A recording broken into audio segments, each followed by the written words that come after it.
You ask Tiger to solve. This deals with linear equations with one unknown. The final result is x equals 5/4. Let's solve it step by step. Simplify the expression. Group like terms. Simplify the arithmetic. Expand the parentheses. Group like terms.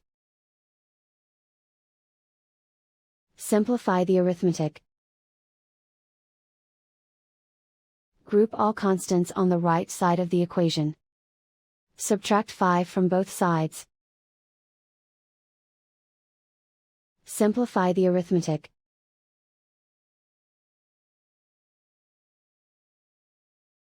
Isolate the x. Divide both sides by -4. Cancel out the negatives. Simplify the fraction. Cancel out the negatives. And so the final result is x equals 5/4.